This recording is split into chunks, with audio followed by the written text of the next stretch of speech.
Hello, everyone. Welcome back to the Monday Morning Murder Podcast here on Fayfire. And I am Fayfire, aka Erin. I am your host. And we are here to talk about season 2, episode 1 of House of the Dragon, the brand new season.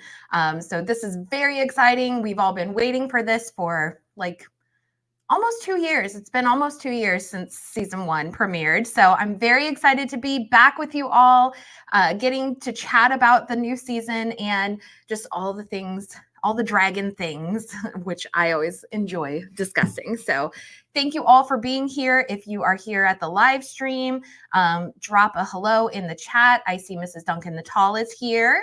Always my bestie. So thank you all for being here this morning to discuss the brand new episode. First things first, we got to get on Monday morning right after the episode. I don't know how many times you guys have watched the episode, but I've watched it twice at this point. So I feel pretty caught up and refreshed and all the exciting stuff to get to discuss. So let me know in the chat which team you are. Are you team green or team black, or are you team rogue? Because that's where I land. I'm definitely team rogue, which is Daemon and Aemond and their antics. So, all right. Well, let's get into it and start discussing all the fun details. So, first things first, let me pull up my notes here. So the very first thing that we all noticed and was kind of rumored that was going to be happening was that there is a new intro, and so that's really exciting. They changed the Viserys's Valyrian Lego set, which I thought was really cool. It was a very cool intro. But it was a little bit complicated. And I mean, obviously we've all watched it a million times. It's still really hard to decipher all of the little details that are in it. So yeah, and I haven't sat and kind of really dissected the new intro yet, but there's a lot of really cool stuff in there. Little details about the Dance of the Dragon, but also history of Westeros, history of the dragons. And so I'm guessing in the end, it's going to be a massive Targaryen history tapestry, so kind of the essence of Fire and Blood. I could be wrong with that, but I'm excited to see. I think it may evolve, as the episodes go on, because it kind of it showed sort of the encapsulation of season 1. So we'll see if it's going to evolve as it goes. And the season 1 intro also was kind of evolving as the series progressed, with the new characters and with the children as they grew up, and with having the sapphire in place for Aemond and that kind of thing. So so a lot of cool things to look forward to in that tapestry. And of course, I love the tapestries because it's something that's referenced, and also the wall art, the Targaryen heraldry, as Daemon would call it, which was removed when as Viserys was ailing and the High Towers were sort of taking prominence in King's Landing. So and Daemon commented on that in episode 8, where he was like, "You've removed all the heraldry." So but also the tapestries in the Red Keep, which show the sort of Valyrian dragon rituals and magic, because that's what I think a lot of those sort of those sex scenes, the dragon stuff in those in the artwork there is a recipe, in my opinion, a magical recipe for how the Targaryens kind of have their dragon bond. So I think that that's why those are important to have in place. And then when you put those away, then people start to forget the magic of the dragons. And we see that happening in House of the Dragon. So, all right. So let's see. Hey, Wild Marjoram, thanks for being here. Okay. So the season 2 takes place 10 days after the ending of season 1. So Rhaenyra, she's out, she's looking for Luke's body, and it's been about 10 days, and Daemon is, kind of holding down the fort at Dragonstone.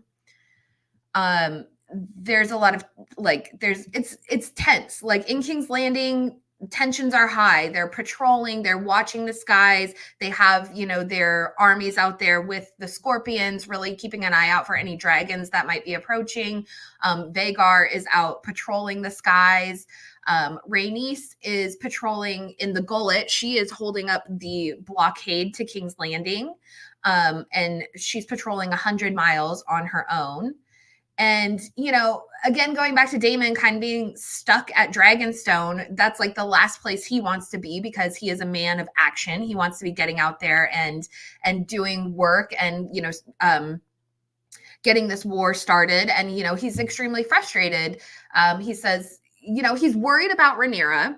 He's also her husband. So there's this, the manly instinct to want to fix things, right? When your wife is, like men, it's always like this conflict of like, you want to, like women want to complain, we want to talk about our issues and that kind of thing, and men are such like more fix it type people. They're not so much let's sit and dwell on this kind of thing. And so that in and of itself is really showing itself with the relationship dynamic between Rhaenyra and Daemon, where he wants to be out, he wants to be fixing the problem. Rhaenyra needs to mourn, and he's like, well, you should be the one that's here. But then he has that conversation with Rhaenys where she's like, she needs to know that her son is actually dead. She just heard this in a letter. So of course she has to go and do these things. And that's like her mama bear instinct. But of course, Daemon, he wants to fix things, he's a man of action. We can't even, that's not even up for debate. So so that's kind of the state of things. Both sides realize that Harrenhal is central to the war, to whatever is to come about with this war. So both Aemond and Daemon are like, we need to get to Harrenhal ASAP. They each have their individual ideas of how to do it. Daemon mentions it twice. He's like, we need to be going to Harrenhal. I should be on my way to Harrenhal. And then later we see, he says it again, at your word, I will fly to Harrenhal and secure the Riverlands for you. And the same for Aemond. And when he's having that kind of candid conversation with Kristen Cole, they talk about how Harrenhal is central. They need to get to Harrenhal. And so their kind of plan is to lead an army towards Harrenhal, pick up more men along the way, and then Vhagar kind of fly with the army. So then they're an army and a dragon that approach Harrenhal versus Daemon just going with his dragon and the confidence of knowing he can secure it on his own, which, hey, that's Daemon for you. So that's kind of the state of the realm right at this moment, 10 days after Lucerys's death. And, that's kind of where we're at. So I'll get caught up with the chat here real quick. Let me know if you guys have any questions, what you really loved about this episode, and just your thoughts in general. Mrs. Duncan the Tall told me, she's like, I don't know if I'll be able to rewatch this because there was some trauma, and we are going to get into that in the stream. So I figured we'd kind of go through and character by character and just kind of discuss where they're at personally at this point, and just kind of what their adventures included in this episode, and just kind of get caught up with season 2 in general. So let's see.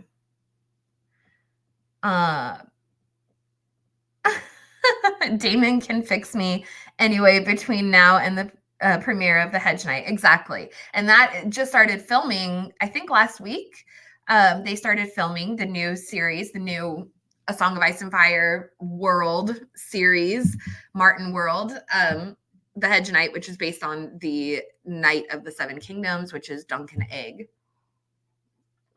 for the more versed A Song of Ice and Fire people.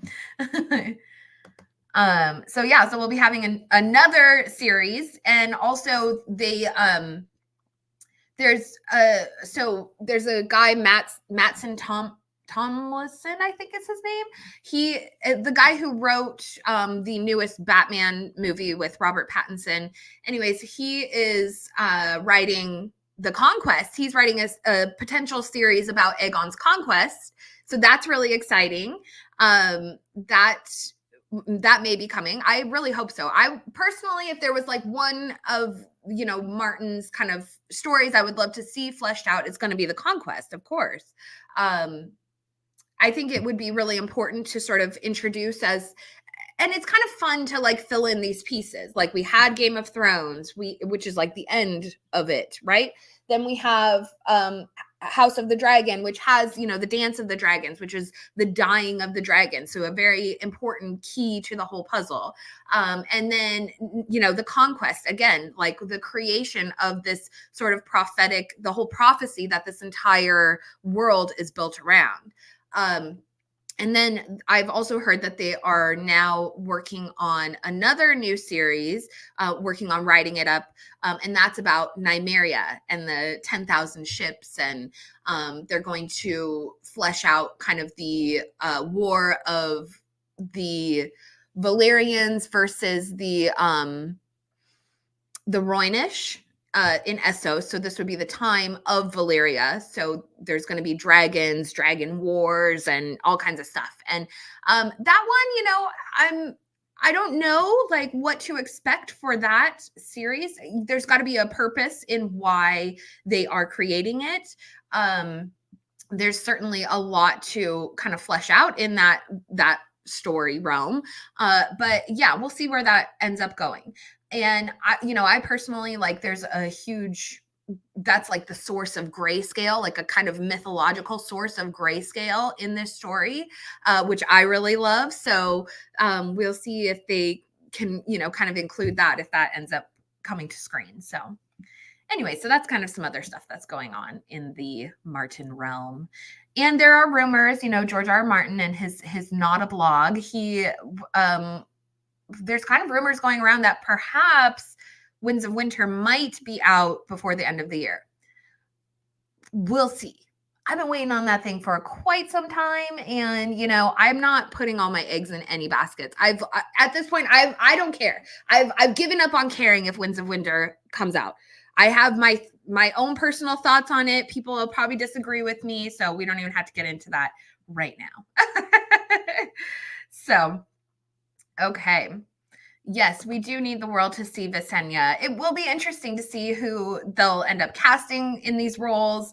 Yeah, of course, there's tons of fan casting. Like Catherine Winnick is like the token Visenya fan cast, but she's not quite the age for it at this point. So we'll see where things go, how it changes, and that kind of thing.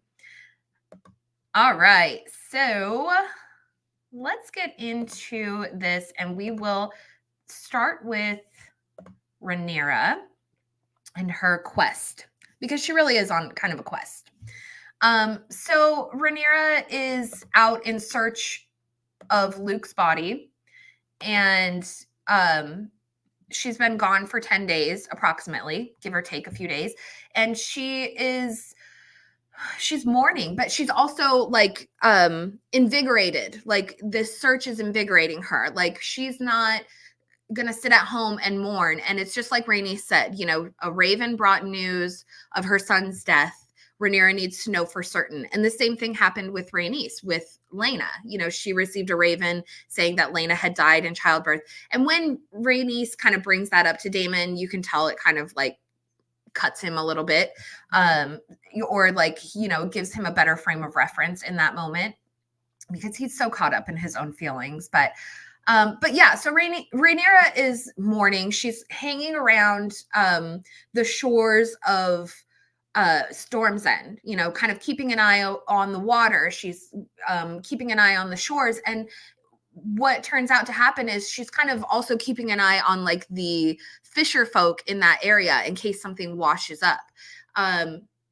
It'd be, a pretty difficult endeavor to be just searching the oceans for days and days in hopes that maybe something washed up or floats up to the top or what have you. So it is kind of a smarter idea to hang around on the seashores. And then, of course, once the fisher folk pull something in, of course, they're like, whoa, a dragon wing, like, something really incredible. And I was thinking too in that scene, like, probably those people have never even seen a dragon. They live at Storm's End. So the dragons aren't really hanging around down in that area. They're fisher folk, they're probably not traveling to King's Landing on a regular basis. So when Rhaenyra kind of swoops in, and I love that moment where she swoops in and kind of just crashes in on the beach. She's like, get out of here, and she's so like mother bear, like her mother instincts are really prominent. You can see because, there's no, there's no trying to protect the demeanor of the queen, right? She's not trying to put on a facade. She's fully in mourning. She's wearing, her dirty clothes that she's been riding in, and she looks disheveled and she's just cry faced, and her hair is all messed up, and she doesn't care. She comes crashing in on her dragon. She's like, get the hell out of my way. She jumps off of Cyrax and rushes over. And yeah, it is Arax's wing, and Luke's cloak is kind of caught up in the nets with it. So she has this really emotional moment. Definitely brought me to tears, where she's just crying. She's on her own. She's found the evidence she needs. And so then she immediately turns around and she returns to Dragonstone. She has the cloak. She has the evidence that the proof that her son is actually dead. And so now she knows. And now she knows she wants Aemond.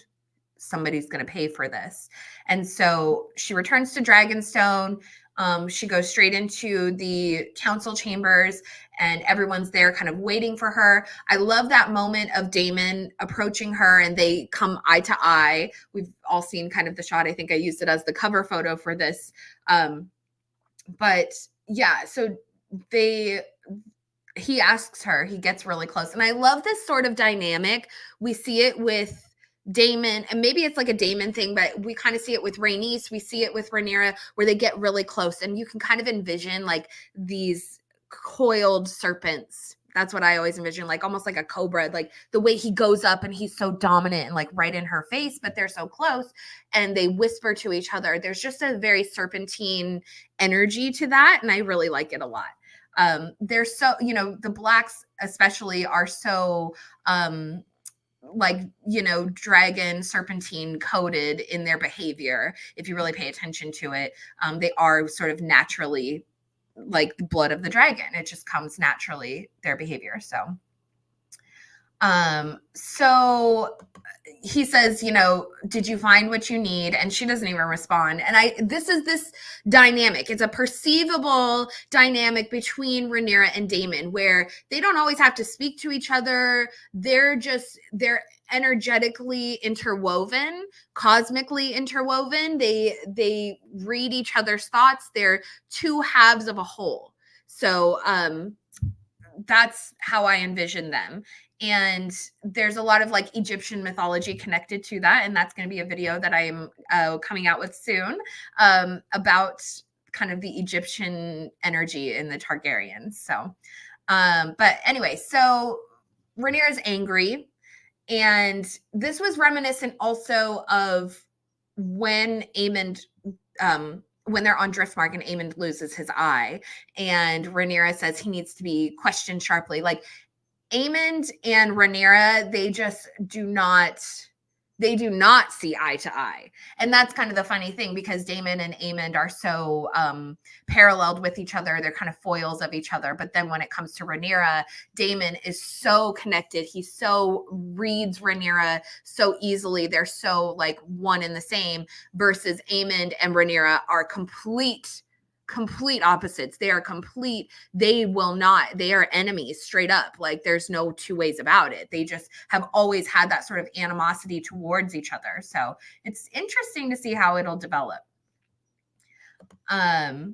Okay. And yes, our Egyptian mythology. I already have the essay written up. I just need to get started on working on it. So that should come out in the next couple weeks. All right. So she says, yeah, I want Aemon Targaryen. Like they're all saying, okay, we need to do this. Daemon says, I'll go straight to Harrenhal. Rhaenys is updating him on kind of what's happening in the Gullet, and Rhaenyra is just like, I want Aemon Targaryen, like plain and simple. That's the solution right there. So, so pretty interesting, pretty crazy stuff. They then have Lucerys's funeral. Really touching, Jace. So he returned. So Jacaerys had been in the north, and we'll kind of get into that a little bit later. But Jace had traveled to the north, as we saw back in episode 10 of season 1. He receives the letter, the Raven up there with news of Luke's death. And so he immediately rushes home. And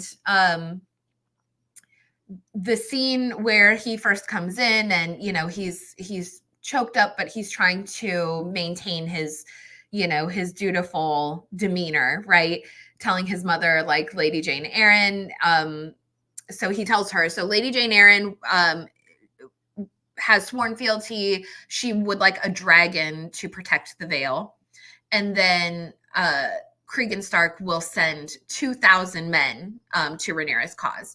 And so, yeah, but we're going to get into Cregan a little bit later. But that moment where Jace comes in and he's really trying to maintain his sort of adult facade, right? And his mother, she's trying to maintain her own queenly demeanor, and the two of them just break down and have this moment. And Emma Darcy, who plays Rhaenyra, commented on filming that scene and said that Harry Collette, who is the young man who plays Jacaerys, Emma just said that he was just incredible in that scene. It was like one of the best performances that she saw, or that she, they encountered during the filming process of season 2. So I think that's really special that they had that really personal moment, and Emma, gave him kudos for that. Like, he's a young man, he's a young actor, so it's nice to see that he's so talented. He really is, and he does a great job in season 2, in episode 1 so far. So I'm excited to see how Jace will evolve, because he is such a fantastic example of a prince, or what like the heir should be. He would be such a great king. And that's how it goes with the Targaryens, the ones who are like really like the most fated to the brown-haired Targaryen kings. Okay. The brown-haired Targaryen kings are the ones who, die tragically and would have been the best kings that there could have been.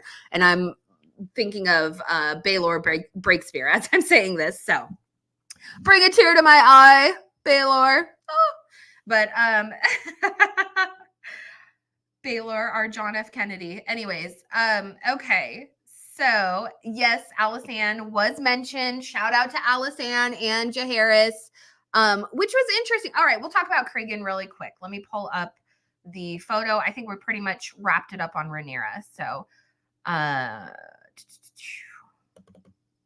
let me see. Okay. So, yeah, we'll just talk about Cregan and what happened in the north really quick.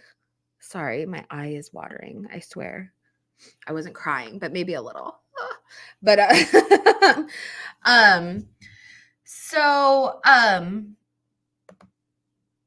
Jace had gone to the north, right? He went to go secure the north. And what I really loved, we had this very reminiscent moment of going to Winterfell, the music, Cregan's voice as like, playing over. They have this interesting moment where they show this sort of draw where it's who is going to end up at the Night's Watch. And so what Cregan says is that Torrhen Stark started this tradition where at the onset of winter, 1 in every 10 men would go to the wall, and it wasn't a punishment. It was a matter of honor, a matter of duty, a matter of sacrifice. And so there's the scene of the men, the men in Winterfell kind of standing around. They're drawing rocks out of a bag, and whoever draws the black rock is the one who will be going to the wall. And so it seems like Cregan and Jace kind of escorted the party up to the wall, because right now it is mentioned that there's a chill on the air. Summer is over. So winter is coming. And so they are, sending new men up to the wall. And it's really interesting. This is the first time we've heard about this tradition, this Night's Watch tradition that Torrhen started, sending a certain amount of men to the wall.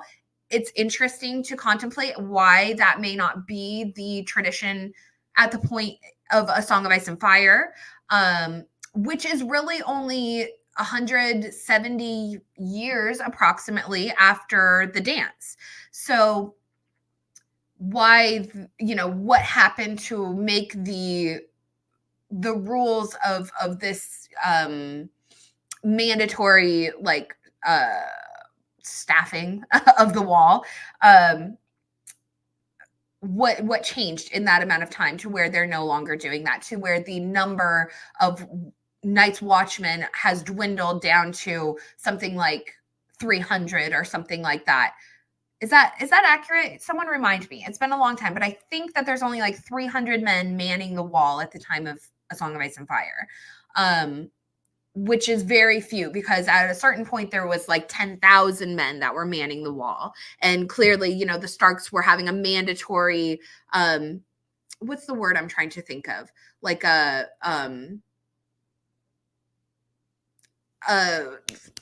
anyways, like a mandatory enrollment of going to the wall. What am I trying to think of? What's the word I'm trying to think of? Like, guys, it's there. It's on the tip of my tongue. Anyways, but yeah, so what's changed in that amount of time? It's interesting to contemplate. And Cregan is a very serious guy. He's a young man. I'm going to be perfectly honest. I'm a little disappointed in the very short amount of time that was spent in Winterfell, because it is a very, I don't want to say prominent. It's a short time that Jace spends in Winterfell, but there's some very interesting things that came out of that time, that he was there. And we only got to see this really one scene of them at the wall. And that's a little bit disappointing, in comparison to what was written about. So with, Jace and Cregan, they were said to have gotten along really well. Cregan, he's a few years older than Jace, but he said that Jace really reminded him of his younger brother who had died 10 years prior. And Cregan became Lord of Winterfell when he was something like 13 years old. He was very young. And his father was Rickon Stark, and he did host Queen Alysanne and King Jaehaerys. And this is a little bit different from what was written in the book as well, because Cregan says, that Jaehaerys and Alysanne went to the wall with him, or with Rickon. But in the books, it's written that was only Alysanne who went. And she wrote a letter to Jaehaerys, which said that 3 times she tried to take Silverwing north of the wall, and 3 times Silverwing refused to fly over the wall. So that's, just kind of a variation of what was written in Fire and Blood. It's interesting to ponder why they changed that. Why is it that Jaehaerys was there, versus what was written in Fire and Blood, where it's just Alysanne. There's kind of this sort of a bit of a rumor of maybe Alysanne and Rickon, like maybe kind of having a little bit of a romance going on, or she kind of softened him with, he had his gruff northern exterior, and she sort of brought her, suave dragon self and warmed his bones or whatever, warmed him up. He ended up really liking Alysanne. He was very kind of harsh at first. He wouldn't even allow her dragon. I think within the castle walls, he said no. But eventually, like he began to really like Alysanne. So yeah, and so there's kind of, we see that even with Cregan in that moment where he said that Jace had the good sense to not threaten Cregan with his dragon in the way that Aegon had done to Torrhen Stark. So that's kind of interesting. And again, there's a lot of rumors about Aegon and Torrhen and what kind of happened there. But we didn't really get into a lot of that. And that's kind of disappointing. And then Sarah Snow, no Sarah Snow at all. No Sarah Snow. What? That's kind of a bummer. That's kind of a bummer. Just saying. Sarah Snow is the supposed illegitimate sister of Cregan Stark. So sort of a parallel to Jon Snow. And Jace, again, so Jace and Cregan, they really got along. They were having a great time. They went hunting and hawking together. They had a great time in Winterfell. And then they also swore a blood oath of brotherhood. What that blood oath was basically a marriage pact between Cregan's firstborn son and which is, he's already been born. Cregan has a son already, and I'm fairly certain he's actually a widower already, like his wife passed away. So he has a young son, and then so the blood oath of brotherhood is a marriage pact between his son and when Jace and Baela presumably have their first daughter. So that's the blood oath of brotherhood. And Jace has kind of been making these arrangements as part of his duties. He went to the Vale, and Jane Eyre doesn't have children of her own, but there was talks of some kind of pact or something. I can't really remember, but anyways, that's kind of like part of it. Like with we saw the same even with Luke when he went to Storm's End, because he didn't have anything to offer. He's already engaged to Baela, to Rhaenyra. So Jace is engaged to Baela. Luke was engaged to Rhaenyra, so they didn't really have their own hand in marriage to offer. I do believe that Jace also stops by White Harbor on his travels to the north, and he makes a marriage arrangement between Lord Manderley's daughters and Joffrey, his youngest brother, or well, not youngest, but the third son, Joffrey. So that happens in the book, but it seems like that didn't happen in the show.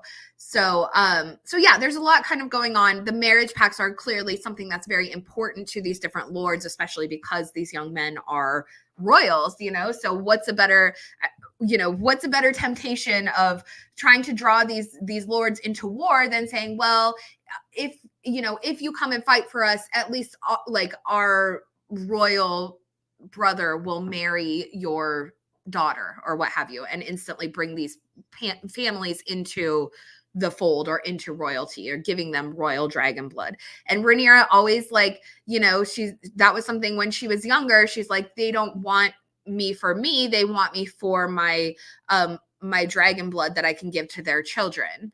And so it's a pretty valuable thing, having these dragon lords. So all right.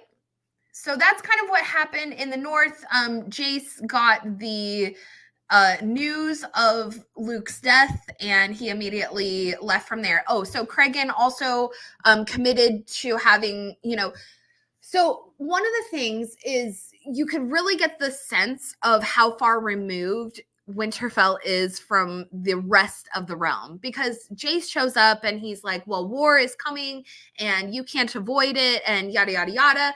But really, these people are so far removed from whatever's happening in King's Landing and these dragon wars and that kind of thing. They have their own sacred duty that they have, which is manning the wall and protecting the wall. And they don't ask for people from the South, from King's Landing, from wherever, to come and pay that same servitude, at the wall as what Jace is asking. So like, if you can kind of look at it as a double-edged sword, like the North is never asking for what the South is currently asking for, and they both have kind of an equally sacred duty. Like the Pact of Ice and Fire, as it goes between like Aegon the Conqueror and Torrhen Stark, is they're both equally important. They're both equally powerful, because you can't have one without the other. If no one's manning the wall, if the Starks are not manning the wall and protecting the North, then what, the Targaryens can't do it all on their own. Otherwise, they'd be the ones manning the North. But there's a lot, and of course, Targaryen exceptionalism plays into this equation as well, and the power of having dragons and sort of making demands and commands of this nature. But the Starks would be guarding the wall regardless, is kind of the thing. So when Jace kind of shows up and says, well, this is the most important thing, coming to fight for us is the most important thing, Cregan's like, well, we already kind of have a war on our hands as it is. Like, we sit here, we guard this wall, we make sure that death does not come south. So we're already kind of fighting on our own, and we have our own duties, and I don't have a bunch of spare men to send, kind of is what it comes down to. But what he offers him is graybeards. So he says he'll send 2,000 graybeards, and Jason's like, what, they're old? But these men are different. Northerners are built different. They love a fight. They love a good fight. And we got to think of this in sort of like Viking-esque terms, where they find glory in their death. They find glory in serving. And even Ned Stark was kind of the same way, where it's like, I was raised a soldier, duty is like honor to me, right? If I'm doing my duty, then that's what I'm meant to do. If I die doing my duty, then even better. And so that's kind of the mentality with these graybeards. It's almost like the Etterstoop, sending the graybeards is like them taking the Etterstoop, where they sacrifice themselves as old men so the younger generations can live on, so they have enough resources, so they have enough food and things like that to survive through the winter, because winter is coming. So it's kind of an interesting thing that he sent the old men, and he says, they've already seen too many winters. So I think that those old men would be like happy to die in battle for the Dragon Queen if that's what they were commanded to do. So, all right. So I think we've pretty much covered Cregan. Excuse me. Let's go ahead and we will get into Daemon Targaryen, just because, I love to talk about Daemon. We've kind of talked about him. So he's doing his best. He's holding down Dragonstone, but clearly, he wants to be doing something more. He wants to be fighting and taking action and defending his queen and doing what Daemon Targaryen was kind of built to do. And he's sort of stuck because Rhaenyra told him to stay there. So, and this is like where we see where Daemon may not be the best king, because just like Kristen says to Aegon later in the episode, he says, you shouldn't be fighting. You're the king. You should be, send other people to fight for you. And Daemon's kind of the same thing. He's not the king. He's the king consort. And this is something that's definitely like thrust right into our face, because Rhaenys is like, he's telling her, this is a command. We're going to King's Landing. And she said, would that you are the queen, or would that you were the king, because he's king consort. So he can't really make demands of Rhaenys, especially. And what I love about the dynamic between Daemon and Rhaenys is that he knows he can't argue with her. I mean, really, he knows that like she almost has like a queenly authority, even though that her queenship was, they're all sort of floundering. Viserys got the kingship, And Rhaenys, Daemon, Rhaenyra, all of them are sort of left floundering, and he was the weakest one of them that could have taken that position. So it left everyone else sort of grasping in a sense, not necessarily for power, but just for like a place, a place in the family. Like, where do I fall now that, Viserys was the king, So Rhaenys is kind of the same thing. And Daemon has respect for her and sort of looks at her with authority. She is his aunt for all intents and purposes. She's a little bit older than him. And I think he does have a lot of respect for her. To the point where he might try to make demands of her, say, we're going to King's Landing. But when she says no, okay, fine. You're not going to argue with your aunt. You're not going to like kind of argue with like your sort of, she probably has kind of a maternal presence in his life because his mother died when he was very young. And his father also died when they were pretty young. So, they were like young men when their father died. But, so yeah, so there's layers to the relationship between Daemon and Rhaenys, but clearly he respects her authority, and and he's just frustrated. He's kind of banging his head against the wall. He wants to be out. Why does Rhaenyra get to go out? Why does Rhaenys get to go out? And he has to just sit at home and like play the king that he isn't. Nobody's respecting him with the authority of a king. They're respecting him with the authority of the king consort, which really doesn't amount to much at the end of the day.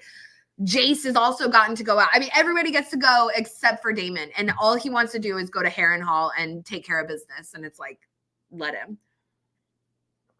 So, hey, Karina, thank you for being here. We're just getting, and we have not talked about Blood and Cheese yet. We're working towards it. We've talked about Rhaenyra, the North, and now we're talking about Daemon. So hang on just a second. I got to cough a little. Allergies. Ugh, I don't know if that helped at all. Okay. The pollen count is high here in Alaska. I'll tell you what. Okay. So Daemon's plan, he wants to take Rhaenys to King's Landing to attack Vhagar because he believes that Meleys and Caraxes together would be a match for Vhagar, which may be true, probably is true, but it's very irresponsible because there's the chance that it would not work out, and one or both of them or one or both of their dragons could be killed in the process. And that would really put them at a disadvantage because right now, the greens, they don't, the blacks have more dragons, but the greens have Vhagar. And Vhagar is just huge and powerful. She's the most powerful dragon. And so she kind of trumps every other dragon or very few dragon combos that could be a formidable foe for her. So Rhaenys says, no, we're not doing that. Later we have the blacks are kind of checking ships that are coming through. Maybe it's ships that are at the blockade or what have you. But anyways, they're checking ships and they find Massaria, and she is, trying to smuggle her way out of the city and probably to Essos, which is where she is from. And so it's Sir Eric who finds her, and they've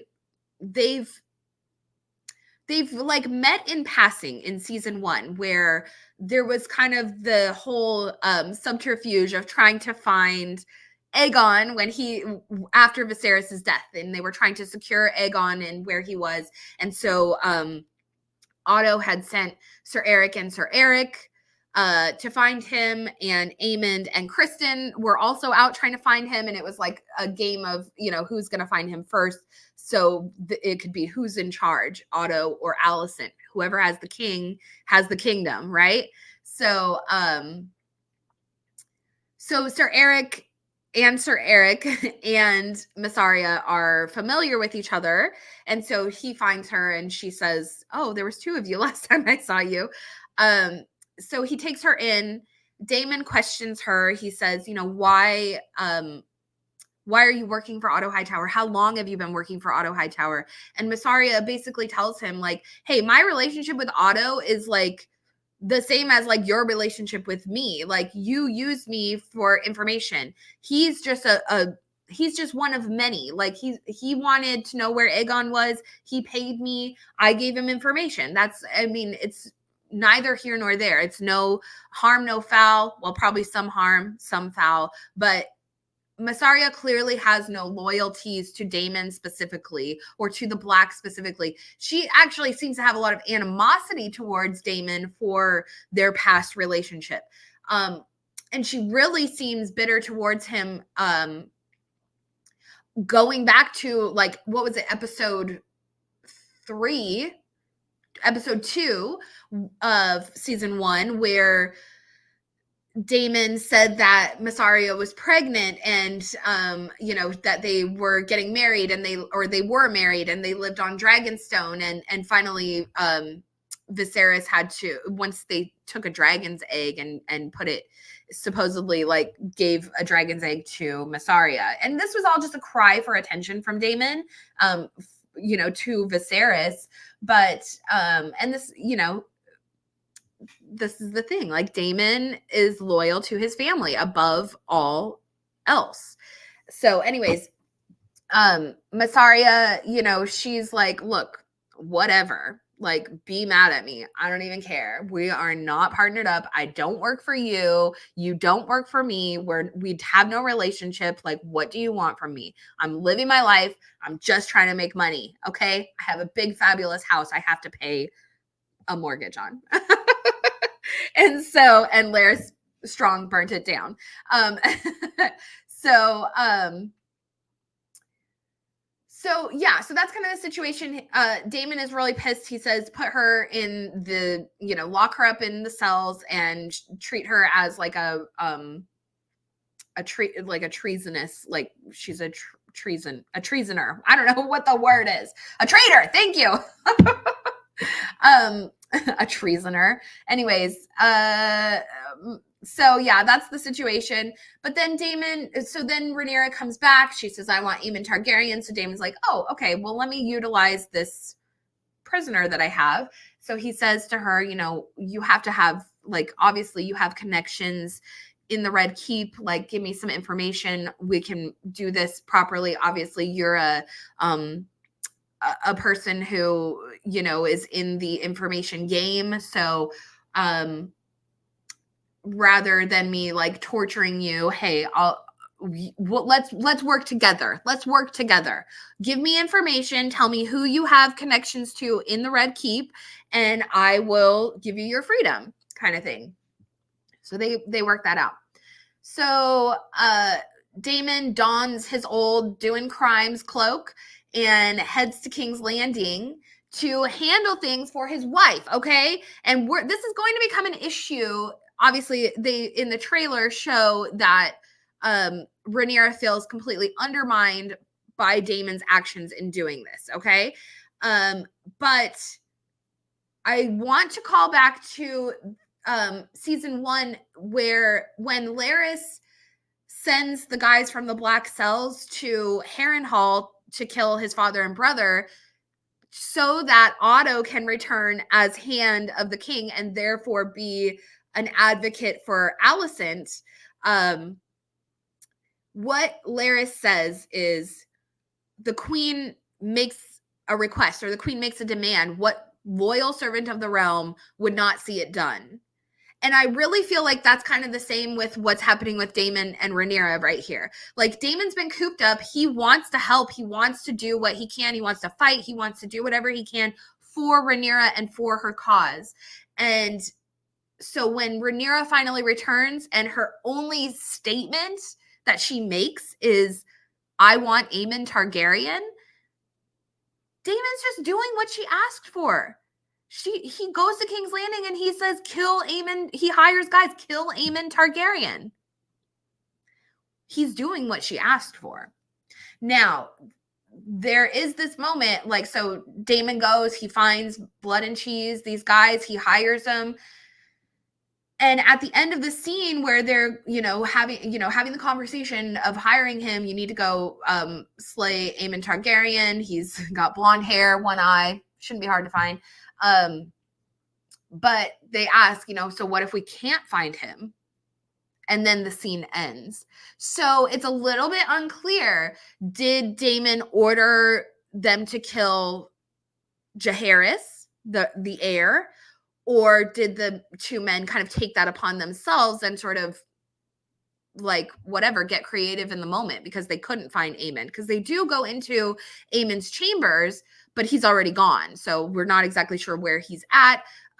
But then they proceed and they find Helaena and they find Aegon's heirs there. So what do you guys think in the chat? You tell me your thoughts. Do you think that that Daemon said, okay, as a caveat, at the end of that conversation, did he say, well, if you can't find Aemon, then go for these kids? Or do you think it was just Blood and Cheese kind of getting creative in the moment and going by the seat of their pants? I don't know. Let me know your thoughts in the chat, guys. All right. So that's kind of where Daemon's situation is left off. He hires Blood and Cheese, and then he's trying to do what Rhaenyra asks. I mean, let's be real, okay? Let's be real. He's a man of action. The queen makes a command. What loyal servant of the realm would not see it done? He's her most loyal servant. So I think Daemon doesn't believe he's doing anything wrong. I think he really thinks that what he's doing will help or alleviate the situation or give Rhaenyra what she wants or needs. And he can do it without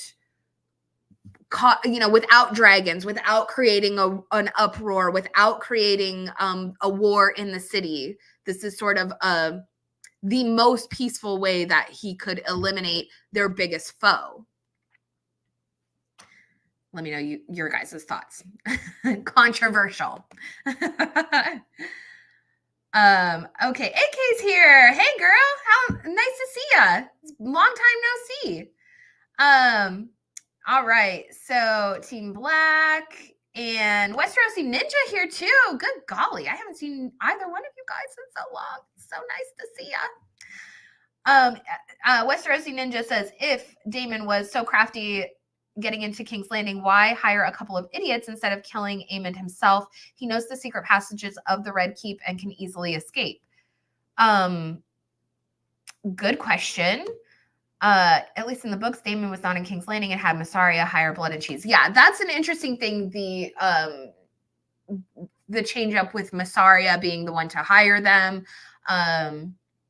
Because yeah, I don't know if in the books, I don't think Daemon goes into the city. I think he sends a raven to Mysaria kind of thing. And then they craft that out. It seems like Mysaria did. And I made a video actually, I'll link it in. I don't have it linked right now, but I made a video about a year ago that talks about all of this, about Mysaria, about Otto's hand in this, because really I do think that actually when we look at the book, the canonical source of the Blood and Cheese situation and Mysaria's involvement, and then those scenes from season 1 between Otto and Mysaria, Mysaria is making demands of him where she says, okay, I'll tell you where Aegon is, besides the fact that you're paying me, but you also need to make some promises. There are fighting pits going on with orphan children. These are probably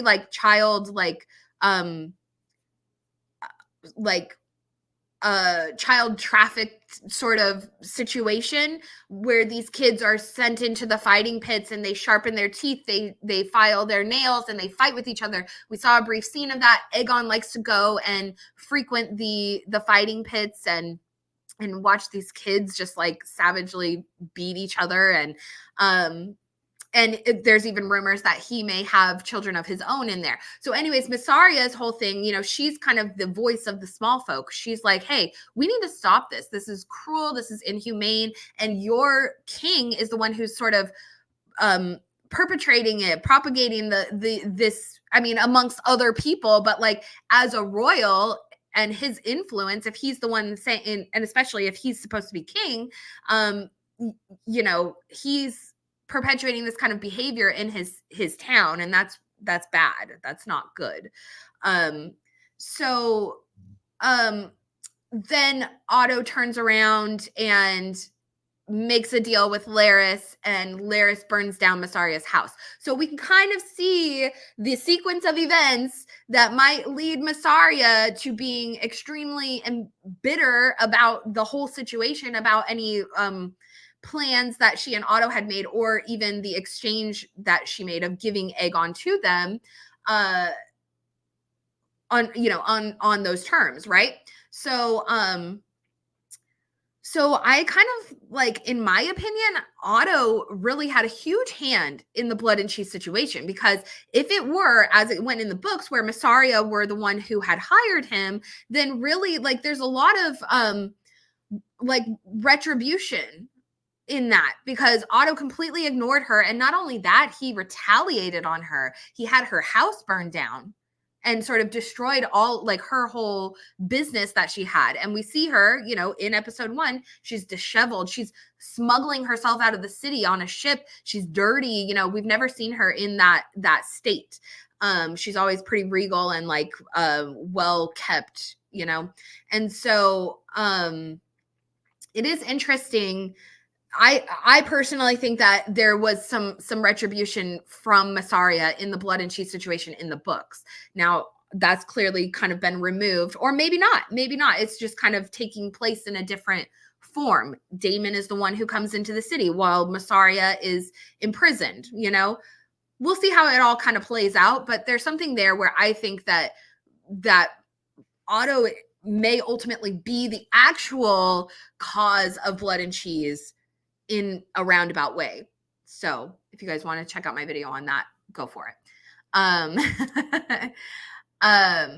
All right, let's see. Oh, AK, hey. All right, perfect. I will check that. Okay. All right. I think the writers completely messed up the whole blood and cheese arc. Interesting. I rather enjoyed it. I really liked the guy that they hired to play Cheese. I thought he did a great job of just being kind of that like token, like, you know, like like he's basically exactly what I envisioned after reading the book. Like that was, he hit the nail on the head. And Blood as well was very creepy. And so, and we'll talk about this a little bit, might as well. So that scene where they're trying to get into like the royal apartments, and then they kind of separate from each other, and Blood goes in to, would that be, I don't know who's, and maybe it was Aemon's, excuse me. But the handmaiden from, so it's Alicent's new handmaid, came into the room. Okay. And these women, Alicent's new handmaids, because the other ones were sort of infiltrated working for Mysaria. So Larys cleared out all the other handmaids, hired new ones of his own personal screening. Now in the books, Larys's sisters, the strong sisters, were actually handmaids in King's Landing. They were Rhaenyra's handmaids, and they were like her, you know, Rhaenyra and Harwin had their relationship, but also like Harwin's sisters were there serving as her handmaidens. So I do kind of wonder if this is sort of a nod to that idea, Larys hiring these new handmaids. And I'll talk about this a little bit. So first of all, the one girl that they really show has extremely like prominent eyebrows. And in my mind, I was like, wow, she has strong eyebrows. There you go. Plain and so that's the quick and easy version. She has strong eyebrows. She, you know, she's probably a strong sister. But then there's this other moment. So when Blood and Cheese, or when Blood comes into set, he's like, oh, for the rats or whatever, he's got his traps, and he sort of clumsily pretends he's setting them up when, because he runs into that servant, and she disappears so quickly. Gone, just gone. Now, I want to point out, there's the theory. It's not my own, but I definitely, I don't know if I subscribe to it or whatever, but anyways, the theory that Larys is a grain seer and that he is perhaps warging into the rats in King's Landing. Okay. I think Joe Magician is the one who founded this theory. And I think that there's definitely some weight to it. And I just posted a video last week about Larys Strong, it's called Rats, Blood, and Bugs. And it's about this. It's about Larys perhaps being a green seer, spying on the other people in King's Landing by the use of his cane, which... Anyways, go watch the video because I didn't get very many views on it. So I'm not even going to tell you what happens, but go watch it. But the idea that Larys is a green seer, that he's warging the rats, or he somehow transforms into the rats or what have you. Then we have the scene with the handmaid that Larys hired, that he screened, and the guy comes in, for the rats, to set the rat traps. And then suddenly she just disappears, quick, inhumanly quick. And so in my mind, I was like, well, maybe she somehow warged into a rat or something. Obviously, these are magical things. Maybe I'm reaching a little bit, but I'm just saying, that's what I took from the scene. That was kind of my interpretation of it, was perhaps that she's a warg. She's connected to Larys. They have a whole situation. And I've made several videos on, I guess we'll just call, I'm the Harrenhal queen, I think.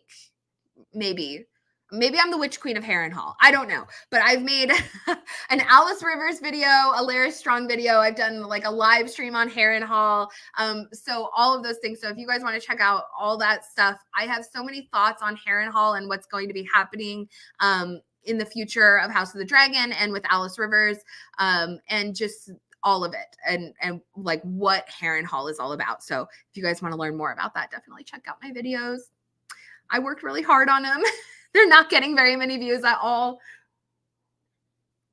So appreciate you guys. And if you are not subscribed to the channel, then definitely hit that subscribe button, hit the notification bell. I'm making a lot of stuff on House of the Dragon coming up, and I have a ton of older videos about House of the Dragon as well. So definitely check it all out.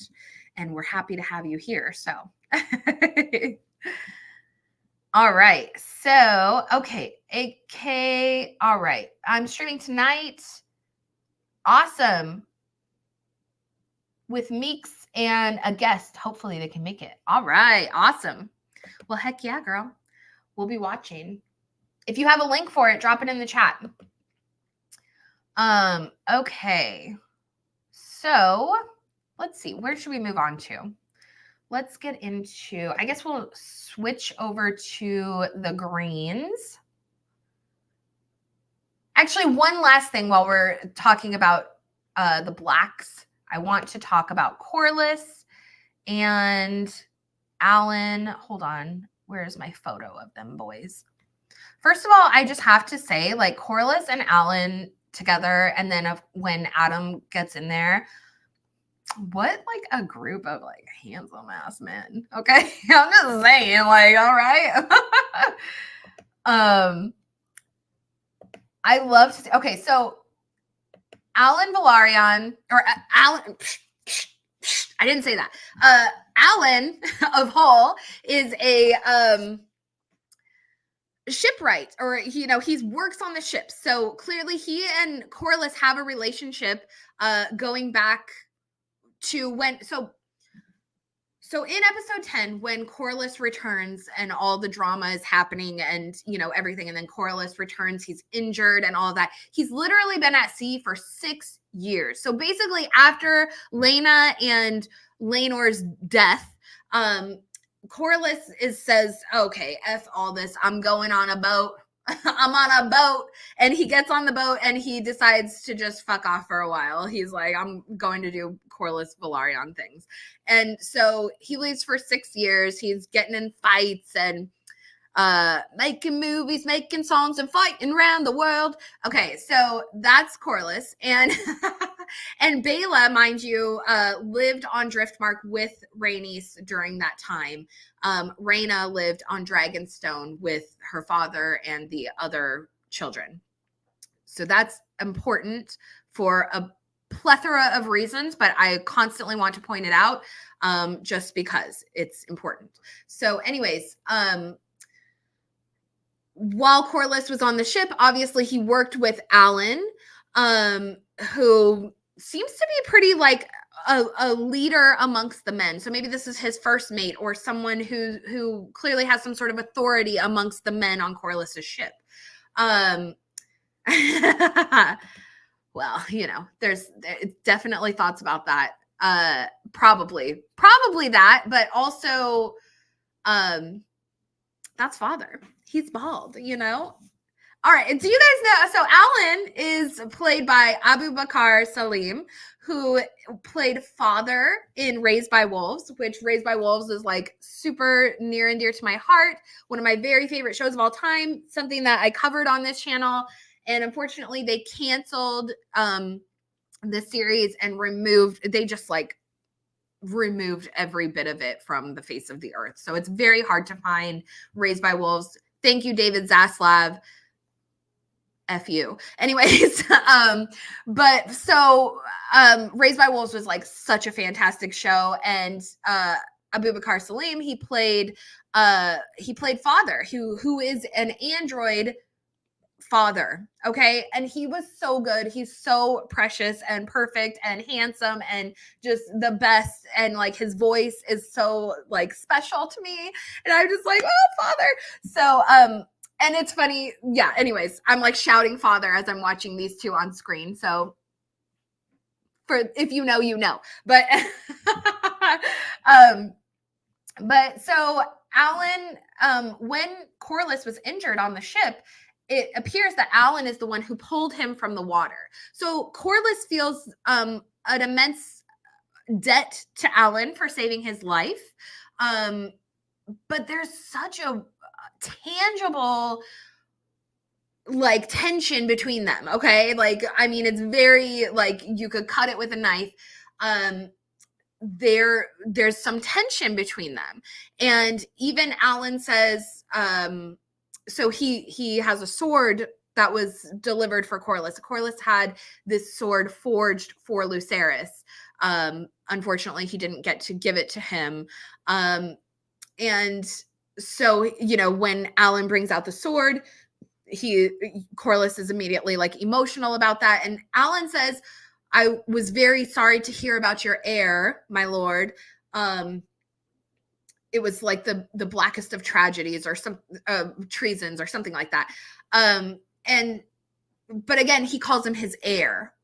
So there's just sort of this tension that's kind of going on between these two. And then Corlys, you know, he says, I need to have these ships finished, you know, quicker than later. And Alan says that he will speak to his brother, who is a shipwright at the yard.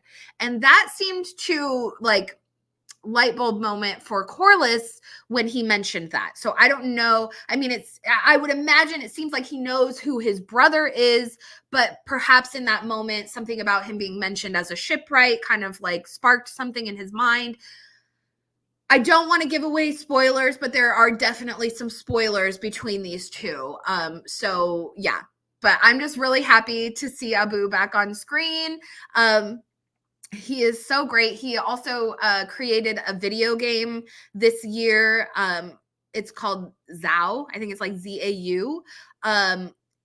So definitely, if you guys want to check that out and help support him, he's been very enthusiastic about that as well. And I follow him on Twitter. He's just always like really, he's very in touch with the fandom. He's definitely like one of us and at heart. Like he's a nerd kind of guy and he loves to be involved with the fandom. He's very interactive with the fandom. So if you're on Twitter, he's always on there. He's always posting. So definitely check him out.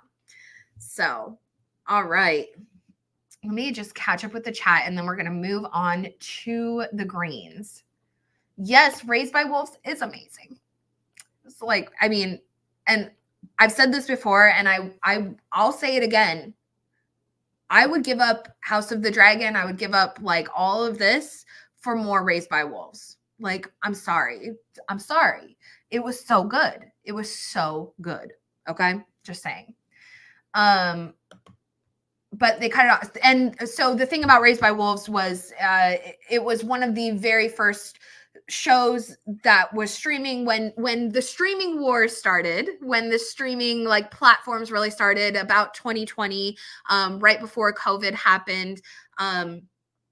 One of the very first shows, if not like the very first show that was created for HBO for streaming specifically, was Raised by Wolves. And it was a sci-fi series about androids and humans and sort of a futuristic war landscape, and very close to home, very like realistic in a sense. And I do think that had a factor into why they ended up canceling it. And I also think there's probably some inner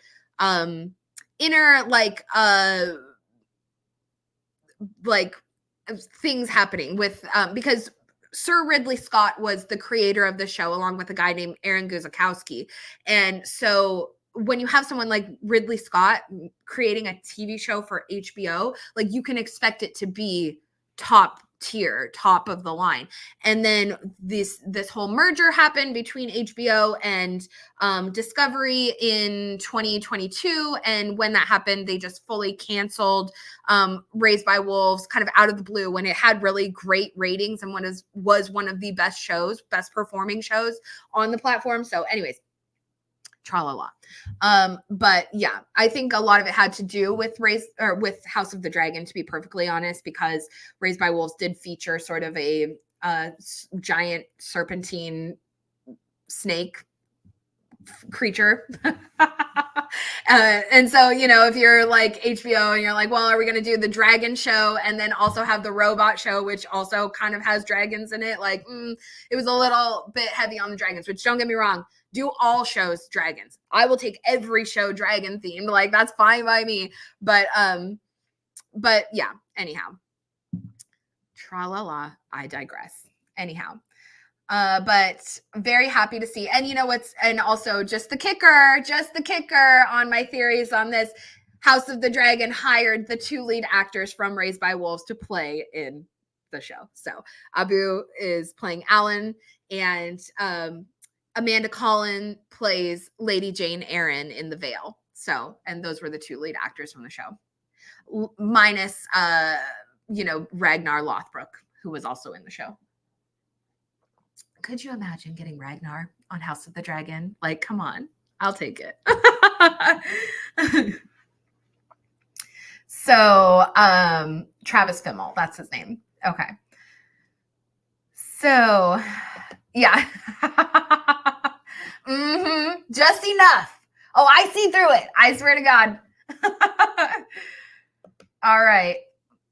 So let's go ahead. Let me pull up a picture of, who do we want to get into first? Probably Aegon.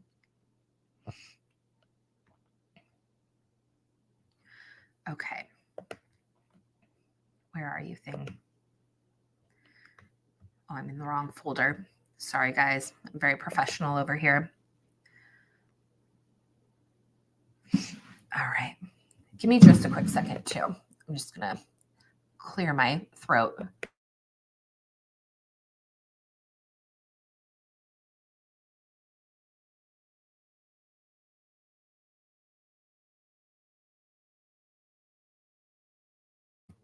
Okay. I'm going to try and cruise through these. My kids are going to be home from their summer programs in about 40 minutes. So I want to try and get done before they get here. So, okay. So Aegon, where are you, my dear?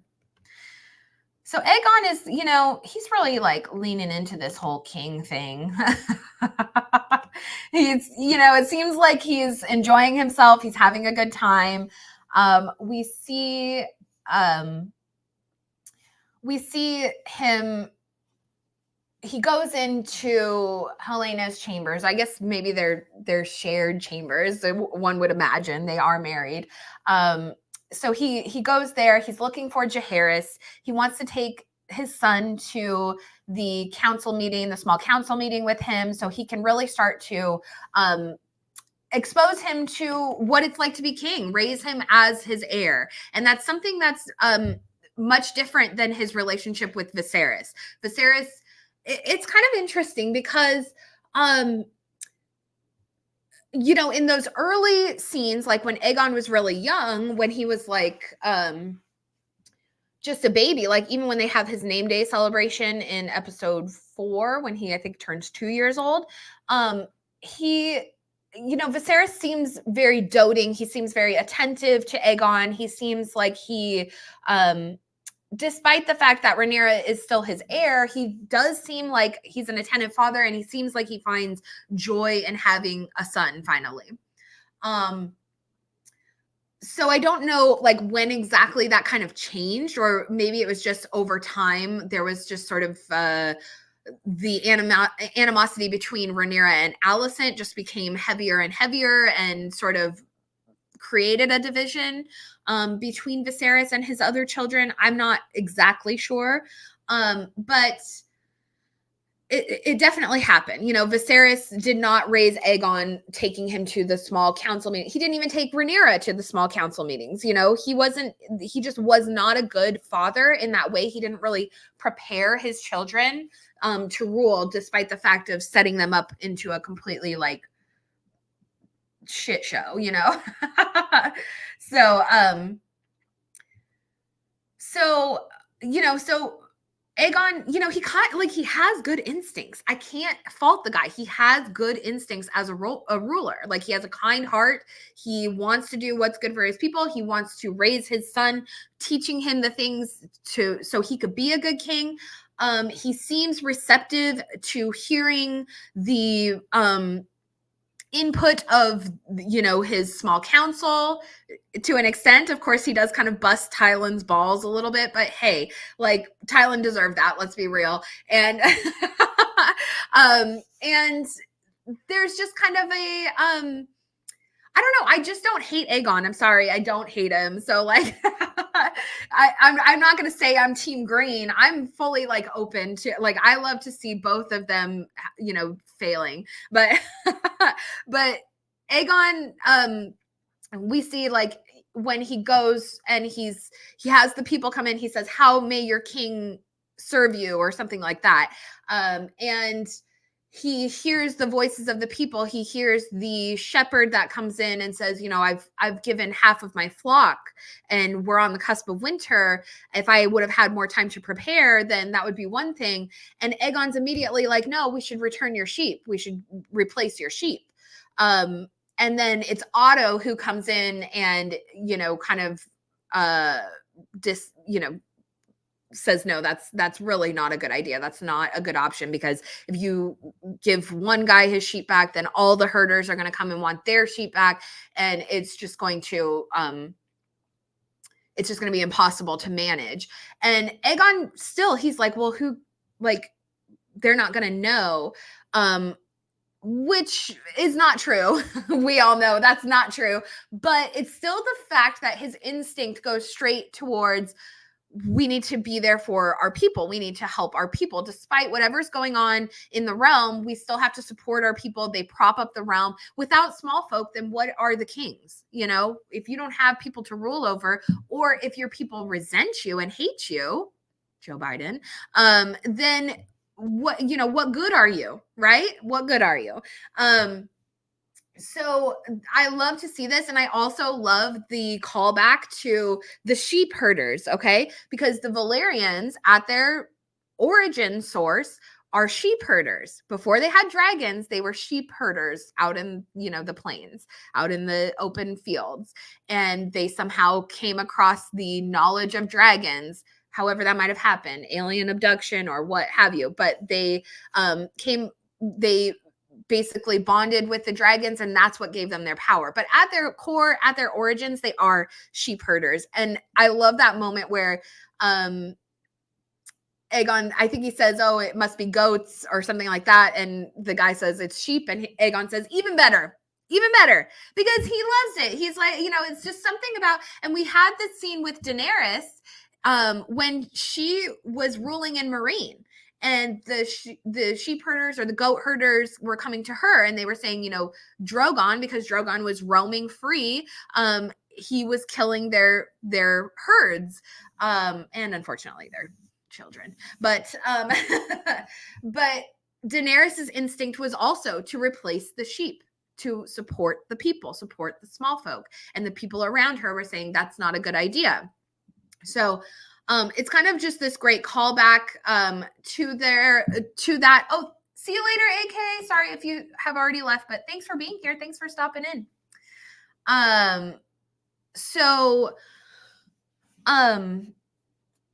Yeah, Aegon the magnanimous, you know what I'm saying.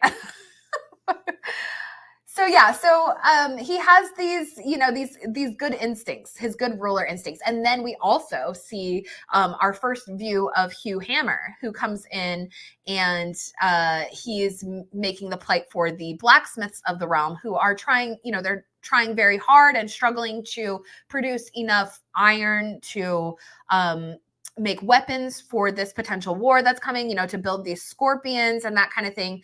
And so he basically is asking for money from the crown so that they can buy the supplies that they need so they can make things for the crown, rather than just trying to make them and then give them to, I don't even know.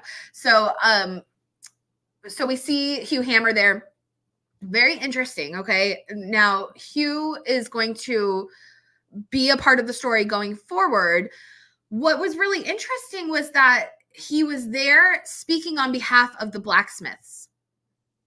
So obviously he's a trusted kind of figure amongst the blacksmiths. He also was a much cleaner, more well put together than what I was imagining based on like what he's written as in the book, because he's really not written very he's not spoken of very fondly. He's really written as sort of a villainous kind of just like a bad dude. And he's the illegitimate son of a blacksmith, and he makes some pretty interesting choices going forward as well. But so it is interesting to see how he's portrayed here, where he's speaking on behalf of the other blacksmiths, and he's well put together, he's clean, and they also had mentioned that his character,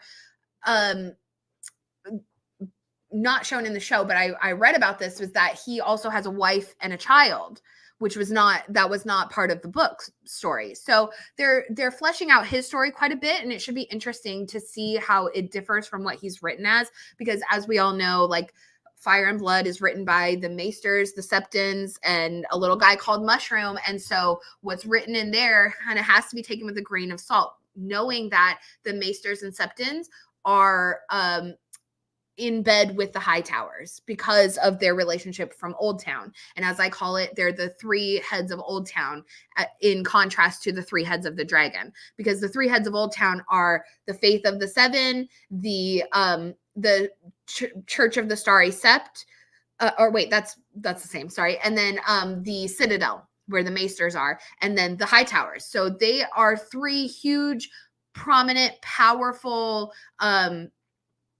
factions in their own right. And I've always drawn this kind of comparison between like Alicent, she's like the queen of the three heads of Old Town, while Rhaenyra is the queen of, the three heads of the dragon. There's definitely a parallel going on. And that was also, anyways, that's kind of seen as like, Alicent, you could take the crown. Even Rhaenys said that to her. Haven't you ever thought about yourself sitting on the Iron Throne? Because Alicent is powerful in her own right. She has the backing of a lot, and she doesn't have to necessarily, give this all to her son, but she chooses to do so. She wants to make a window in her prison, as Rhaenys told her. So, all right. So yeah, so that's kind of mostly what Aegon is up to. He, we see him later. He's drinking with his friends, and they're all kind of sitting around, like contemplating over his little monikers that he will don.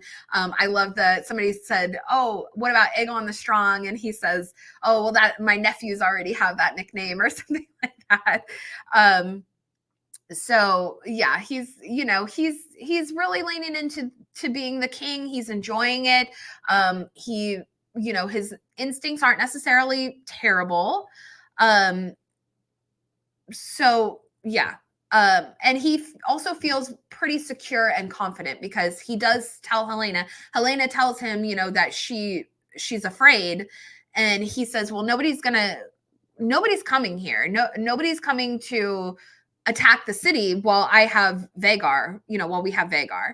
And Aegon does see Vhagar and Aemond as sort of like an extension of himself, like as a tool, his own tool. Like, he brings Aemond into the small council meeting, and they're immediately like, "Well, he doesn't have a position on the small council," but Aegon's like, "Well, he's my he's my stalwart shield, he's the strongest sword on our side, so he does have a place here." And Aemond walks right in, and he's immediately like, "Yeah, we need to go to Harrenhal. Plain and simple. Let's stop twiddling our thumbs here. Quills and ravens. All right." Yeah, Aegon is truly his father's son, just a fun guy. Nothing wrong with that. I agree. There is sort of that just like simplistic, the same with Viserys, where it's like, yeah, let's have tourneys. Let's, as long as we're all getting along and everything's fine, then it's all good. So, but unfortunately, like for Aegon, he's got a little more trouble brewing with that. Yeah. My wife is an enduring mystery. So, all right. So we'll also, so Otto is kind of, so then we have this moment with Larys where Larys asks to speak to Aegon alone, and he basically points out to him, on that note of Aegon being so much like Viserys, I can talk. Larys points out that Otto was also his father's hand. So put two and two together, Aegon. Do you want to be perceived as the same kind of king that your father was perceived as?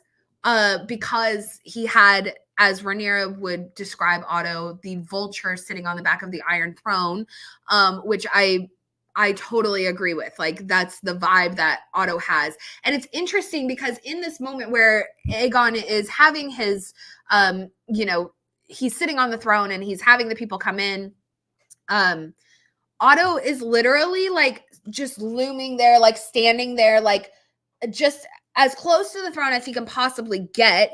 He's just like looming there. And then when he gets his chance, he's like heads up the stairs and he's just like flexing, And that's the thing. It's like, Otto, get lost. Like, I'm sorry, but I am Otto's number one hater. I do not like the man. And so he's a loser. He's a freaking loser. He like, go find a woman, go like amuse yourself. You are a loser old man. Get out of here.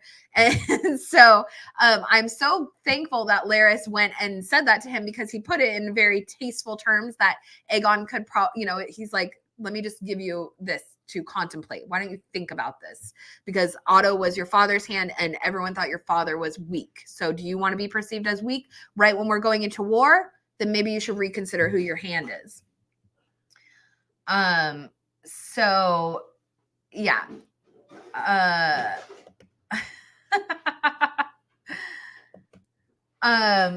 So let's see. Let's move on to Helena. Kind of got our Otto stuff out of our system. Never. Okay. So Helena, she is perfect and beautiful and lovely and wonderful and sweet and gentle and does not deserve any of the things she gets. Anyways, Helena, you know, we see her a couple times in this episode, obviously. And, you know, in the beginning, when we see her in the beginning of the episode, she's sewing. Now, you guys here in the chat, she's whispering something as she's sewing, and I could not for the life of me figure out what she was saying. I tried looking around online. I could not find, you know, anyone who had translated what she said. I don't think she's saying there's a beast beneath the boards. I almost thought it seemed reminiscent of back in season 1 where she said the spool of green, spool of black line. So I don't know if maybe it was like a reference to that or an extension of that was kind of like the vibe I was getting, because she's sewing, like as it was going, she was sewing with gold thread. So I don't know what that could possibly mean or what she might say. So if you guys have that deciphered, drop it in the chat. Otherwise, we'll keep looking for that. But she does tell Aegon that she's afraid of the rats. So this is her, you know, her foresight. She knows something's coming. She knows something's with the rats, but there's also kind of double meaning to that, because, you know, we, with Larys and the green, you know, the green seeing thing and him spying, go watch my video, guys. Yeah, so she's afraid of the rats, and she has good reason to be. So now we need to get into this. So later, you know, obviously blood and cheese happens. Helena is there. I mean, they take her and they force her to point out which one of the children is the boy, and, you know, who's Aegon's heir. And she does. She points to Jaehaerys. Now, why do we think she pointed to Jaehaerys? Like, so willingly. It wasn't like she tried to lie. She didn't try to lie. She just pointed to him. There wasn't much of a fight. And in the books, it almost sounded like it was written to where she put up more of a fight. She says, kill me, take me, you know, yada, yada. And in the book, Alicent's in the chambers as well. We know she's not. She's preoccupied, indisposed. And so, why would Helena give up Jaehaerys so easily? Like, what is the purpose behind that? Now, does she, was she trying to end the war before it began? Like, maybe she thought, okay, if I give up Jaehaerys, they get the son for a son. Maybe we can just end this whole thing before it gets, you know, before it escalates any further. Possible. Did she, you know, she seemed relatively like calm in the moment. So that really leads me to believe that she had a level of foresight to this. She knew something was going to happen. Or, I mean, it could just be that she's just such like this gentle soul that she like can't lie. Like, it just doesn't come to her naturally. But what's really interesting about her you know, just straight up pointing to Jaehaerys, and she grabs Jaehaerys and runs out of the room, is that now Aegon's heir is a woman, a girl. That's all he has. We don't have, in the books, they have another child, a boy named Maelor, which I don't know why he hasn't been included, or if that's going to happen later or something, which like Helena does not need that. but yeah, so like, why would she choose, you know, why would she save Jaehaerys? Like, now, so even if like that was intentional for whatever reason, she's now, you know, perpetrated this situation where the war, the dance of the dragons is about you know, a female heir. Now Aegon has a female heir. So like, what do we say? What is this? You know, was that the choice? Was she overcomplicating the situation? Did she really feel like maybe this is her Targaryen instinct? Like, you know, because the women are very important to kind of the three heads of the dragon dynamic. I don't know. There's a lot to question about it. Why she chose Jaehaerys, why she saved her so easily, and why she so willingly gave up Jaehaerys to Blood and Cheese. Maybe, maybe she just knew, like, if I lie, they'll, punish me, they'll kill me, they'll kill both of us, they'll kill all, both of my children or what have you. Who knows what was going through her mind at that very moment, but it was really tragic. Oh, I have some thoughts about Darren the Daring, Darren the Dornish. Anyways, so yeah, so it was a terrible scene. I am actually glad that it didn't go on as long as, like, it actually seems like it was longer in the books, and so I'm glad that it wasn't that drawn out in the show. And then also, so Helaena leaves with Jaehaera. She runs out down the hall. Where does she end up? She runs to Mom's chambers, and Mom's in there getting railed by Kristen Cole. And it was just such a funny moment. Oh God. Oh Lord. And I just love it. Like, and I mean, it was just, there was a lot going on right then, right in that moment. But certainly Alicent and Kristen are going to feel a great deal of guilt about this, in my opinion. They're going to, they fell down on the job. Where was Kristen? Who was guarding Helena's chamber? Like, there's literally, like, that was one of the things when Helena's running out with Jaehaera. I'm like, there is no one in the castle. Like, I don't care if it's the middle of the night. There should be guards everywhere. They're literally, like, right now, especially 10 days after the whole death of Lucerys, like, right now they're in, like, it's bad. Like, they would have extra guards around the castle. They should have extra, like, men on duty, protecting them at this point, but they didn't. And Helaena, as she, like, ran through, there was not one person that she could be like, that she could turn to. Like, she literally went all the way to her mother's chambers and not one person was seen. And I just think that's really crazy for the current state of King's Landing and, like, where they're at with this potential war coming on. So, all right. So, let's move on. We got to get through Alicent and Aemond before my kids get home in 15 minutes. I think I can do this. So let's talk about Alicent really quick. She and Kristen are getting it on. They're going full bore, no holds back. Like, they are fully, like, lovers at this point. I do think that Otto, like, has an inkling. There was that moment where they, like, came into the small council chambers, and Otto was, like, looking at both of them like I could smell your lightsaber. But yeah, so, like, yeah, there was this whole scene. I was like, my eyes, seeing Alicent and Kristen, and Alicent is, like, very teenager vibes about the whole thing. So later, like, Larys approaches her and he says, "Oh, your lady said that you were indisposed. Where were you at?" kind of thing. And she gets this little, like, smirk on her face, just the slightest little smirk. And then she's like, "Well, what did you need of me?" kind of thing. So, like, she's really enjoying this sort of forbidden love affair that she's having with Kristen. They're having a lot of fun with it. The question is, like, how far back does this go? When did this start? Clearly, they're very, like, much more lax about it now that her husband has died. But personally, I think it does go back a lot further. If there was one moment where I could specifically pin it and say, I think this is when it started, it would probably be on Driftmark, when Viserys said, "I'm going to bed, Emma." Because there was this, like, just this look between Alicent and Kristen. And not only that, Viserys said,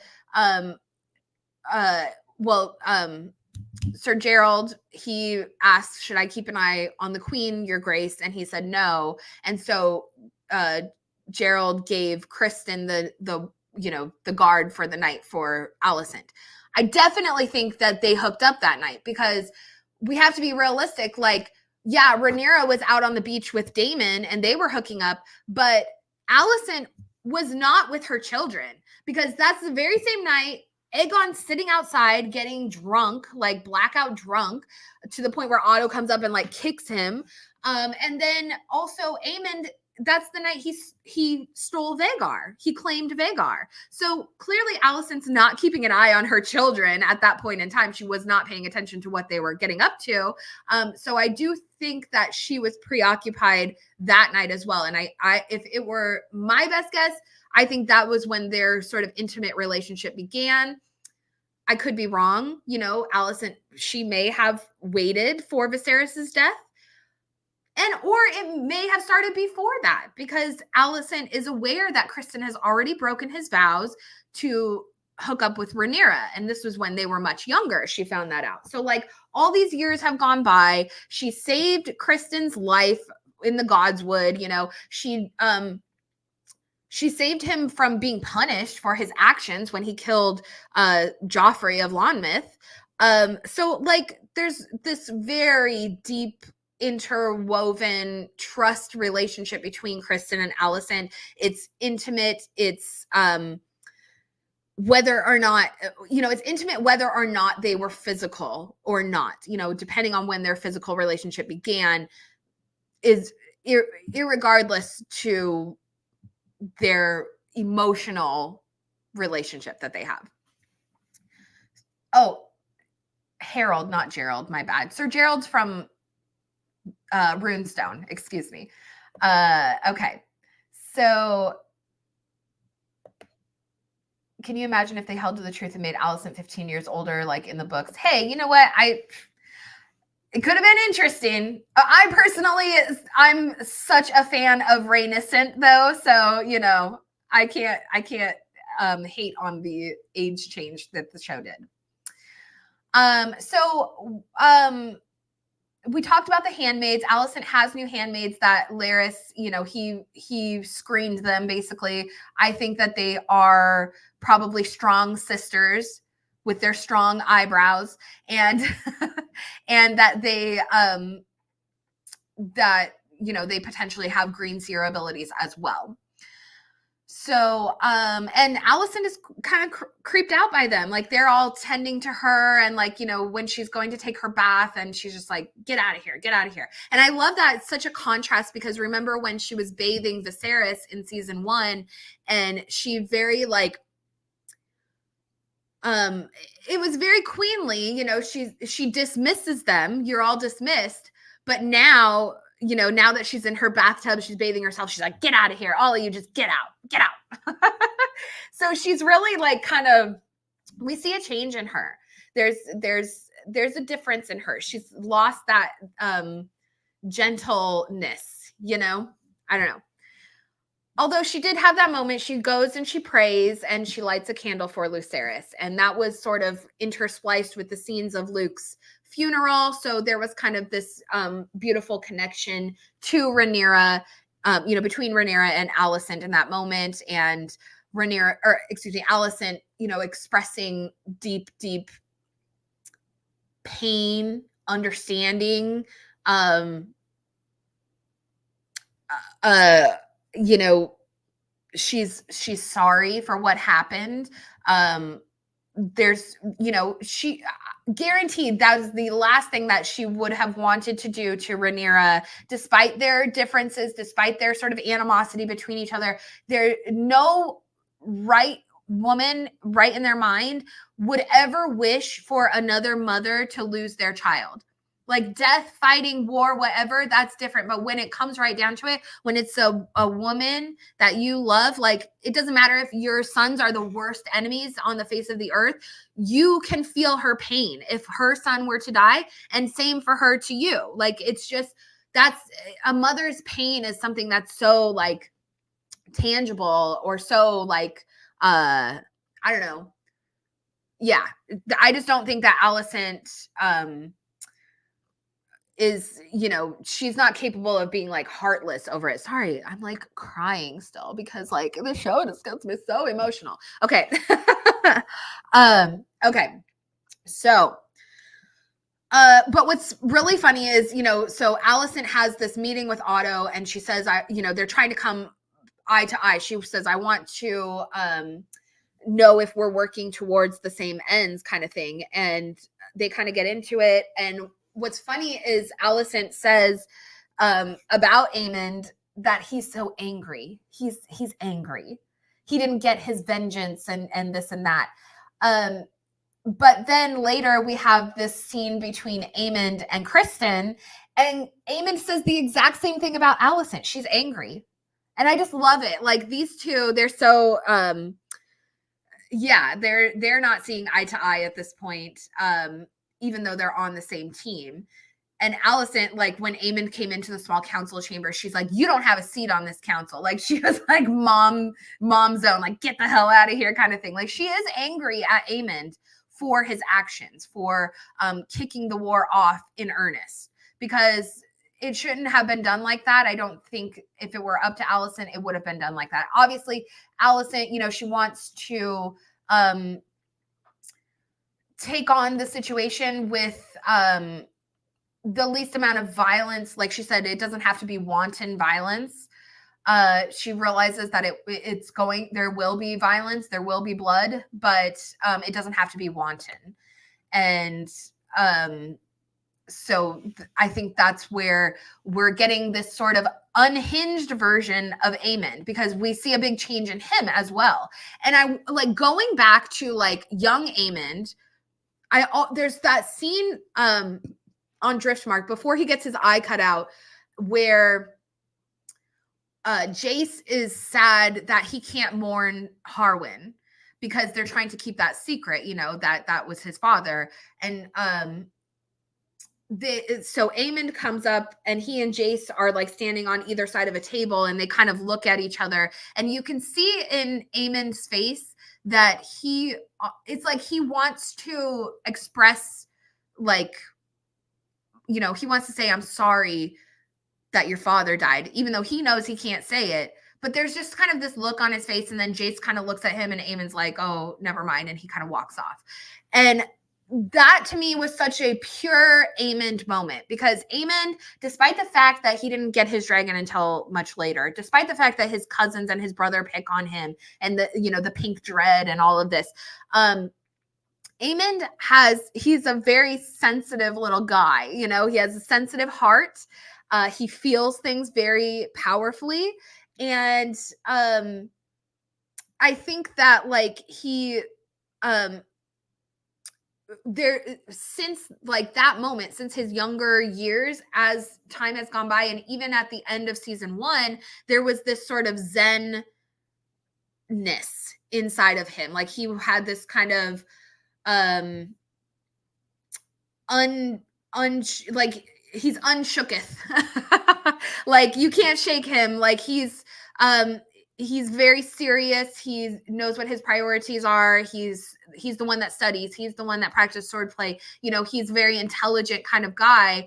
But in season 2, we're seeing this sort of unhinged version of him, because after killing Luke and sort of getting his vengeance, and that moment, like when they're flying through the skies and he's really like unleashed and wild and riding Vagar and kind of hunting his nephew down, even though it was meant to be in good fun. But you know, a dragon is not a slave. You can't tell a dragon no. Like those two are so interwoven. Carl Karsnark, you're here, you're late. We're just wrapping up now because my kids are going to be home in just a few minutes. But yeah, so Aemond, we're seeing a difference. And then when he has that moment where Otto comes in and he says, look, you have to control yourself. Like, I realize you want vengeance, but like also at this point, he's gotten his vengeance. Like his ultimate vengeance was on Luke, because Luke is the one who took his eye. So like, what more vengeance do you really like need, quote unquote, like need? Because like I can understand if you need the vengeance on Luke. I don't condone it, but I can understand if you need that because of the injustice of what happened to you. But do you need vengeance on Rhaenyra? Do you need vengeance on Daemon? Do you need it on the entire freaking family? Or like, can you be sustained, please? So yeah, Otto tells him he needs to maintain control because Aegon will not. And I think that's really important. Like, even though Aegon seems to be doing relatively okay. But now Aemond is the one who's unhinged. You know, he's had a taste of violence. And Otto also tells him that he and Vhagar are the greatest power in the realm.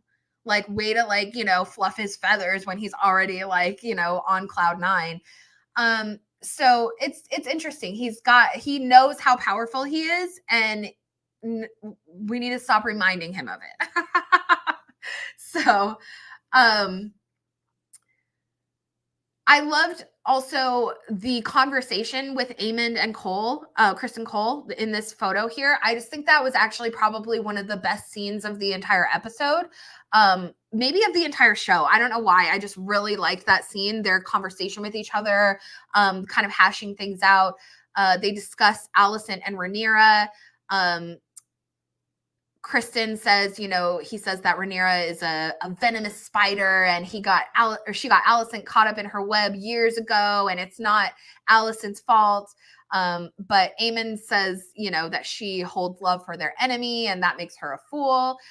He also says, like, she's really angry, like she's angry at Aemond for starting the war because he's like, well, she's the one that was like conspiring with the small council to steal the throne for my brother after my father's death, but yet she holds me responsible for killing Luke and saying that that's the start of the war, as if Aemond were not on a mission in Storm's End to begin with to try and, like, you know, bring Storm's End onto the green side, right? So, like, there is some contradiction there with Alicent, and I can see where Aemond would be like, screw you planned this. I'm just one facet of this. In fact, I'm your son. Like, how can you resent me for that? Like, when clearly you guys were already planning this to begin with. So war is war. And I just happen to be like the most powerful with the most powerful dragon. Like, what do you want from me? And it's the same with Daemon. What do you want from me?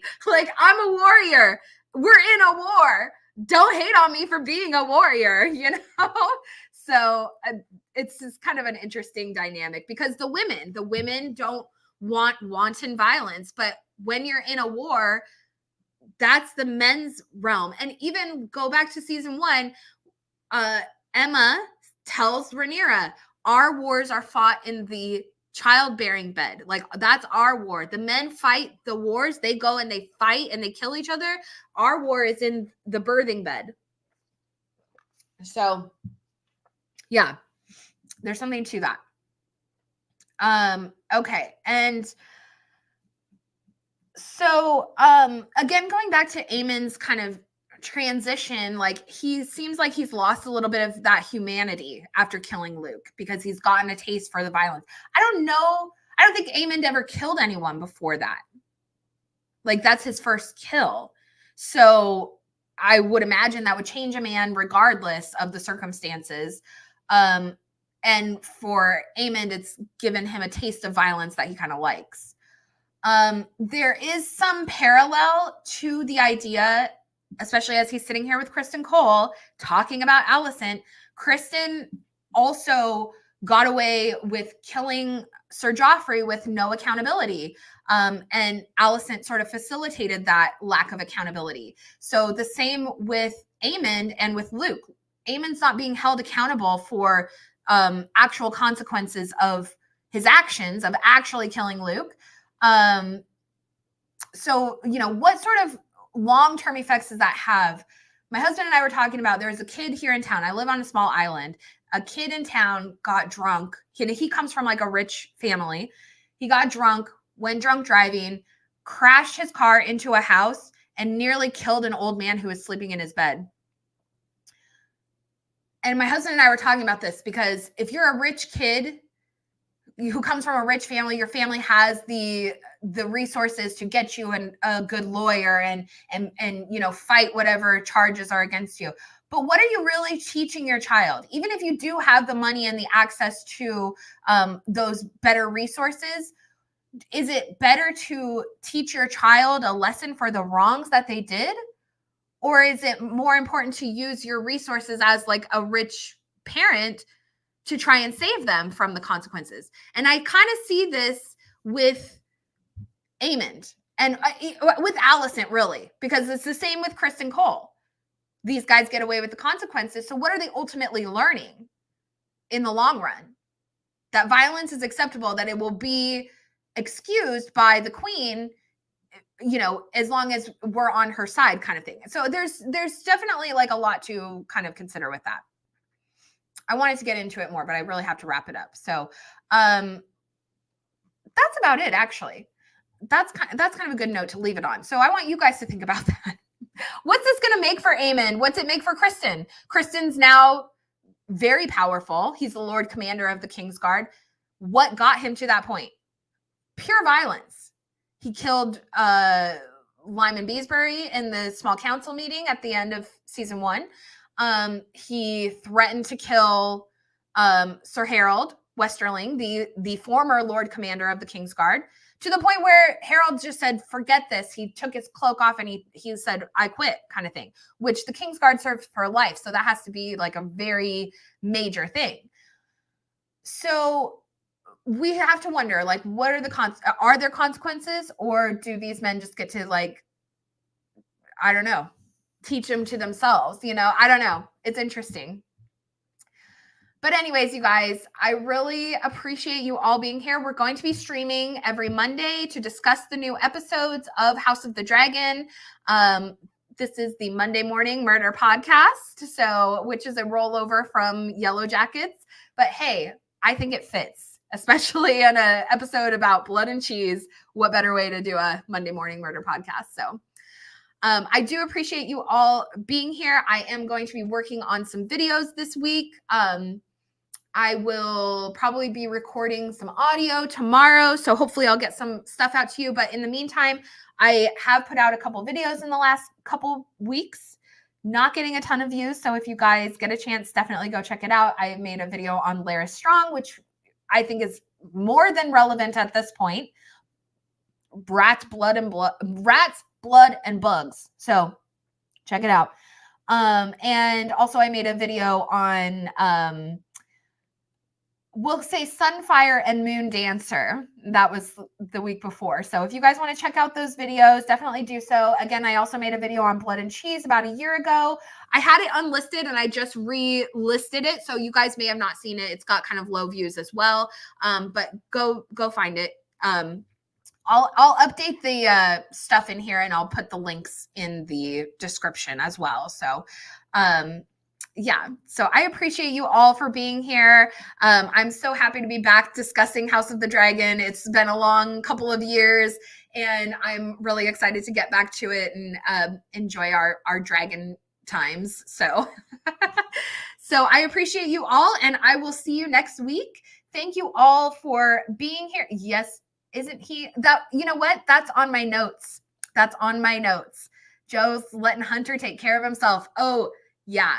That was specific, but I'm trying to like watch my red pilling because YouTube doesn't like it. So anyways, appreciate you guys. We'll see you next week. Thanks. Bye.